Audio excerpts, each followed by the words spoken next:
Namaste. I'm Joel. Today is June 3rd. Today we'll be talking to you guys about electrons. An electron is a negatively charged component of an atom. Electrons exist outside and surrounding the atom nucleus. Each electron carries 1 unit of negative charge and has a very small mass as compared with that of a neutron or proton. They are generally negative in charge and are much smaller than the nucleus of the atom. If you want a proper size comparison, the size of the Earth in comparison to the Sun would be a pretty close visualization. Electrons are also important for the bonding of individual atoms together. Without this bonding force between atoms, matter would not be able to interact in the many reactions and forms we see every day.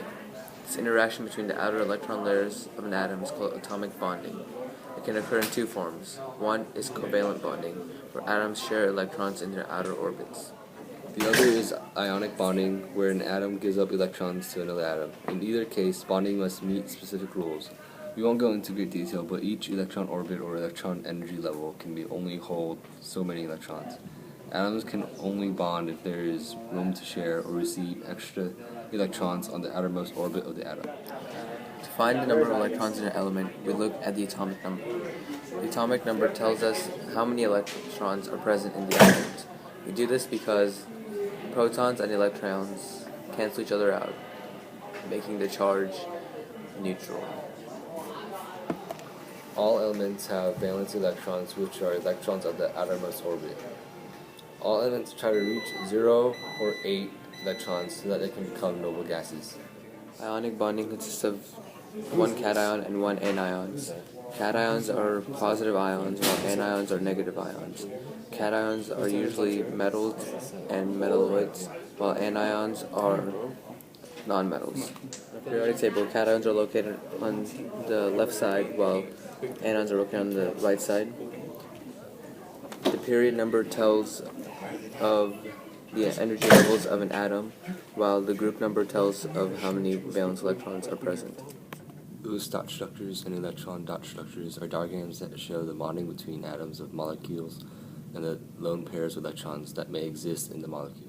They are similar to electron dot diagrams in the valence electrons, and lone pairs are represented as dots. They also contain lines to represent shared pairs in a chemical bond. First, decide how many valence electrons are possessed by each atom in the molecule, such as carbon has 4 valence electrons, and oxygen has 6 valence electrons. If there is more than one atom type in the molecule, put the most metallic or least electronegative atom in the center. Recall that electronegativity decreases as atom moves further away from fluorine on the periodic table. Arrange the electrons so that each atom contributes 1 electron to a single bond between each atom.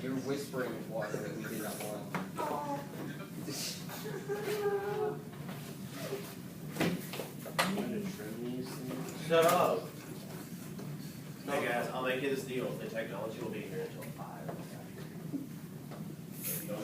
5. Count the electrons around each atom and check if the octets are complete. If so, the dot structure is complete. But oxygen has 6 valence electrons, carbon has 4, and the second oxygen also has 6. If the octets are incomplete and more electrons remain to be shared, move 1 electron per bond per atom to make another bond.